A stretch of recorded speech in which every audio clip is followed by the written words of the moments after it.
नमस्कार दोस्तों, प्रतिपक्ष में आपका स्वागत है। मेरा नाम भाऊ तोरसेकर है। मैं मराठी पत्रकार हूँ, हिंदी में वीडियो बना रहा हूँ। उम्मीद करता हूँ कि आप समझ पाएंगे।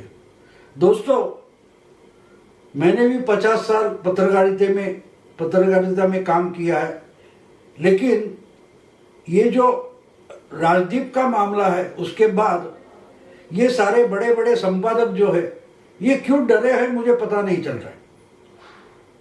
ये इतने क्यों डरे कि राजदीप, मृणाल पांडे, इन पर जो एफआईआर दर्ज हुआ है वो वापस लो, ये मांग क्यों कर रहे हैं?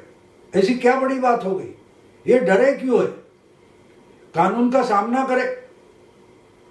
आप तो हर बात में बोलते हैं कानून से कारोबार होना चाहिए, सरकार चलनी चाहिए। तो आप पर एफआईआर आ गया तो उसका सामना करो। डरे क्यों है? ये डरे इसलिए कि इनके मन में पाप है। जब अर्णब गोस्वामी को अरेस्ट हो गया था, अर्णब गोस्वामी के खिलाफ मुंबई के पुलिस एक के पीछे एक एफआईआर दर्ज कर रहे थे, उसको अरेस्ट कर रहे थे, तो वो भी एडिटर था और एडिटर गिल्ड का मेंबर भी था। इन्होंने आवाज नहीं उठाई। क्यों नहीं उठाई? मुझे एक बात याद है कि जब ब्रॉडकास्टिंग एडिटर्स का जो कोई संगठन है, उन्होंने ये किया था, यूपी के सरकार को खत लिखा था कि जो मुंबई पुलिस ने गलती की आप मत कीजिए। इसका मतलब समझना जरूरी है। वो आज भी जो पांडे फांडे डरे हुए शेखर गुप्ता, उसका भी कारण हमें समझना जरूरी है कि अर्णब को जब अरेस्ट हुई थी, पकड़ा गया था और 7 दिन से वो जेल में सड़ रहा था, तब ये तालियां बजा रहे थे। यही एडिटर्स, यही संपादक मजे ले रहे थे और बोल रहे थे उसका तो पर्सनल मामला है, उसका जर्नलिज्म से संबंध नहीं है। तो राजदीप का या और किसी एडिटर का ट्विटर का मामला जर्नलिज्म नहीं है, वो निजी मामला है। तो निजी मामला जो है उस पर अगर एफआईआर हुआ है तो एडिटर गिल्ड क्यों इशारे दे रहा है? ये डरे किसको है? क्यों डरे हुए? क्योंकि इनको मालूम है कि जो मुंबई पुलिस ने किया वही नोएडा पुलिस कर सकती है। और नोएडा पुलिस यानी Adityanath, chief minister of UP, उनकी पुलिस है। अब मुंबई पुलिस ने किया वो अगर सही था, और आप ही बता रहे कि सही था, इसलिए आपने कोई हस्तक्षेप नहीं किया। एडिटर गिल्ड हो या जर्नलिस्ट एसोसिएशन है, इन्होंने कुछ हस्तक्षेप नहीं किया। अर्णब अकेला लड़ रहा था, उसको जनता का सपोर्ट मिल गया। लेकिन पत्रकारों के जो संगठन थे उसमें से कितने लोग अर्णब के साथ खड़े हुए? मुंबई में एक छोटा अखबार निखिल वागले चलाता था, उस पर जब शिवसेना का हमला हो गया था तो दिल्ली से ये एडिटर गिल्ड के बड़े बड़े नेता आए थे, बड़े संपादक, उसमें मृणाल पांडे थी। तो अर्णब गोस्वामी को पुलिस जिस ढंग से गुंडागर्दी की ढंग से अटक करके अरेस्ट करके लेके गई, तब कोई नहीं आया, कोई चिल्लाया नहीं, कोई बोला नहीं। तो आप अब क्यों चिल्ला रहे हो? ये तो आपका पर्सनल मामला है। आप जो कुछ लिखते हो वो जर्नलिज्म की बात छोड़ दो, वो भी आपका पर्सनल ओपिनियन होता है। अर्णब गोस्वामी पर आरोप किसी ढंग के हो, वो अगर पर्सनल है तो आपके लिखने के लिए आपने जो कुछ लिखा है, आप जो कुछ बोले हैं, वो भी पर्सनल मामला है, क्योंकि आपका वो पर्सनल ओपिनियन है, वो फैक्ट्स नहीं है। अगर कोई अफवाह फैला रहा है तो उसका पर्सनल मामला होता है, अगर वो सच्चाई नहीं होती। तो ये सब डरे इसलिए है कि अब अर्णब पर जिस ढंग से कार्रवाई हुई उसी ढंग से इन पर भी कार्रवाई हो सकती है। और इन्होंने तो मुंबई पुलिस का समर्थन किया है, उस वक्त चुप बैठ गए। तो अगर उसी ढंग से, उसी कानून की कानून से अगर नोएडा पुलिस यानी यूपी की पुलिस कार्रवाई करेगी तो आप चिल्ला नहीं सकते।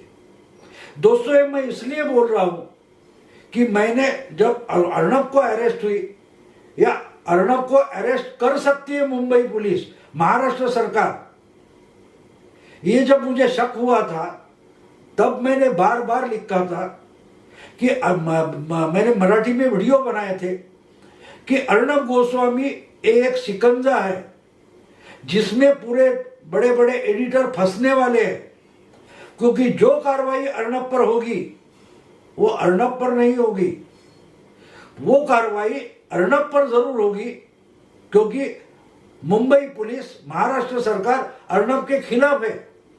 लेकिन अगर जर्नलिस्ट चुप बैठे, पत्रकार चुप बैठे, तो वही कार्रवाई और किसी भी राज्य में हो सकती है। और देश के बड़े बड़े मीडिया हाउस, उनके स्टूडियो नोएडा में है, जो इलाका यूपी में आता है, यूपी पुलिस के अंडर आता है, यूपी पुलिस के अधिकार क्षेत्र में आता है।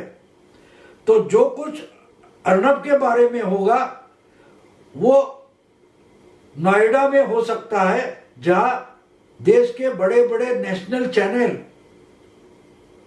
और मीडिया हाउस बैठे हैं, उनका कारोबार नोएडा से चलता है। तो जो अर्नब पर कार्रवाई हो रही है उसका रिपीटेशन नोएडा में हो सकता है। तो सावध हो जाओ। ये अर्थात मैंने मराठी में बोला था, मराठी वीडियो में बोला था कि अर्नब पर कार्रवाई ये भी एक शिकंजा है। आप आज खुश हो रहे हो कि अर्नब फंसा है, तो आप भी फंसोगे। हमारे मराठी में एक कहावत है, जात्यातले रडतात आणि सुपातले हसतात। उसका मतलब ये, जो चक्की में पीस रहे दाने हैं वो रोते हैं, लेकिन बाजू के बर्तन में थोड़ी टाइम के बाद चक्की में जाने वाले वो हंसते हैं। तो अर्नब जब चक्की में पीसा जा रहा था तब यही एडिटर चुप बैठे थे, हंस रहे थे, मजे ले रहे थे कि ये बहुत उड़ता था, देखो कैसे अर्नब की हालत हो गई। तो ये मजे ले रहे थे, तो ये बर्तन में थे और चक्की में पीस रहा अर्नब उस पर हंस रहे थे। अब इनको डर है कि यार तो हम भी चक्की में चले जाने लगे। लेकिन कार्रवाई देखो, कार्रवाई जो मुंबई पुलिस ने की है उसी ढंग की कार्रवाई अब नोएडा में यूपी पुलिस करेगी, और इससे ये डरे हुए हैं।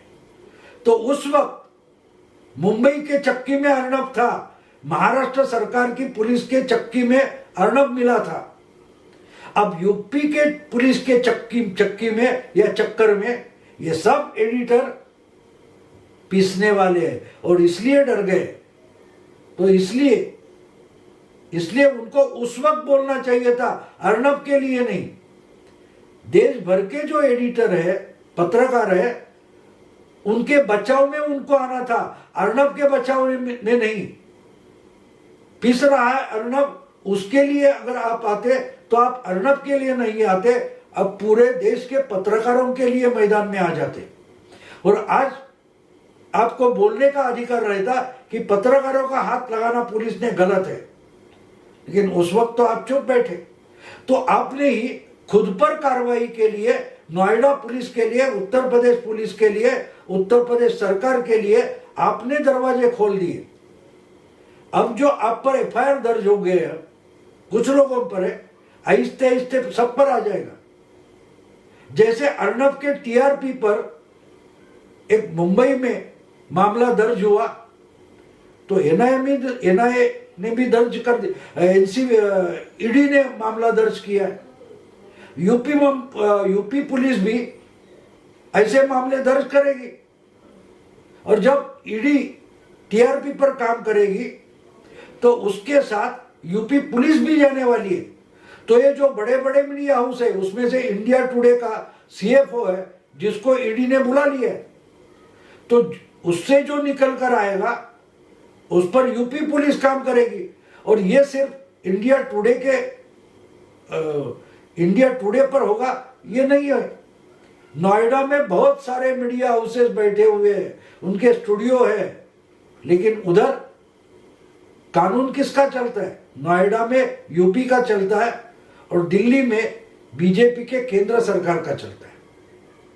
तो अर्नब पीसा जा रहा था, तब जो हंस रहे थे उनके लिए अब मामला गंभीर हो गया। तो तब जाके एडिटर्स गिल्ड सामने आ गया है और पहले फटाफट ये जो राजदीप, मृणाल पांडे, इन पर जो मामले दर्ज हुए वो पीछे ले लो। तो आपने अर्नब के मामले में क्यों नहीं बोला? और अर्नब का मामला तो सीधा है, उसको अरेस्ट होने के बाद जिस कोर्ट में लेके खड़ा हो गए, उस कोर्ट ने भी बोला कि ये मामला बनता ही नहीं, इसकी पुलिस कस्टडी देने वाले नहीं है, इसलिए उसको न्यायिक हिरासत में भेजा गया। इतना क्लीन होते हुए भी कोई जर्नलिस्ट, पत्रकार संगठन अर्नब के समर्थन में नहीं आया था। एडिटर्स गिल्ड अर्नब के समर्थन में नहीं आया था, जो कि कोर्ट ने भी उसका मामला साफ होने की बात की थी। हाई कोर्ट में भी उसको क्लीन चिट दे दी थी, सुप्रीम कोर्ट ने भी उसको जमानत दे दी थी। फिर भी आप, कोई जर्नलिस्ट संगठन या एडिटर्स गिल्ड अर्नब के समर्थन में नहीं आया था। तो हमारे मराठी में ही एक कुवत है, कहावत है कि म्हातारी मेल्याचं दुःख नाही काळ सोकावतो। इसका मतलब यह है, घर में बुढ़िया मर जाती है तो कोई बड़ी दुख की बात नहीं, वो पूरी जिंदगी उसने जी ली है तो उसके लिए रोते नहीं, लेकिन उसको मारने वाला जो यमराज है वो मस्तवाल ना हो जाए, इसके लिए कुछ करना पड़ता है। तो अर्नब पर जो पुलिस की कार्रवाई हुई थी, उससे देश के किसी भी पत्रकार के खिलाफ पुलिस अतिरेकी कार्रवाई करे, बेताल कार्रवाई करे, उसके दरवाजे खोले जा रहे थे। और आपने उस वक्त उसका समर्थन किया था। जो एडिटर गिल्ड है वो अब रो रहा है ना, तो आपको उस वक्त रोना था, चिल्लाना था। अगर उस वक्त कुछ करते तो शायद आज नोएडा में, दिल्ली में ये जो एडिटर वगैरह है उनके खिलाफ ये मामले दर्ज नहीं होते, यूपी पुलिस की उतनी हिम्मत नहीं होती। लेकिन आपने अर्नब के बारे में मुंबई पुलिस की हिम्मत बढ़ाई, उसकी हौसला अफजाई की, तो अपने आप दिल्ली और नोएडा यूपी के पुलिस, उनकी हौसला अफजाई हो गई। और अब आप, ये यूपी की, नोएडा की पुलिस, दिल्ली की पुलिस आपके पीछे पड़ गई है। और तब आपको पता चला है, हमारे हनुमान जी थे लंका में, रावण के अनुयायी थे, उन्होंने उनके दुम को कपड़े बांधकर वो दुम जलाई थी, तब वो मजे ले रहे थे। लेकिन हनुमान जी जब घूमने लगे और पूरी लंका जलने लगी, तब उनको रोना पड़ा था। तो एडिटर्स गिल्ड जो है वो आज रो रहा है कि एफआईआर पीछे ले लो। तो क्यों रो रहा है? अर्नब को पकड़ा तब आपने मजा लिया था ना, तो अब क्यों रोते हो? फेस करो, सामने आ जाओ, सामना करो, उसका मुकाबला करो। क्योंकि कार्रवाई, अगर अर्नब के खिलाफ जो कार्रवाई हुई वो कानूनन थी, सही थी, तो आपके खिलाफ की कार्रवाई भी सही है, कानूनन है, आपको उसका सामना करना पड़ेगा। रोना नहीं, चिल्लाना नहीं। ये एडिटर्स गिल्ड है, अपराध गंड जो है ये संपादकों का, उनका संगठन चिल्ला रहा है, वो एडिटर्स गिल्ड नहीं है। मैं उनको एडिटर्स गिल्ड बोलता हूं, एडिटर्स गिल्ड। दोस्तों, ये वीडियो आपको पसंद आया तो लाइक करें, शेयर करें, अपने दोस्तों को फॉरवर्ड करें। प्रतिपक्ष इसी ढंग से बात होती है, वो अलग ढंग से पेश करता है, उसके अलग अलग पहलू आपके सामने लाता है। उसको सब्सक्राइब करें। नमस्कार।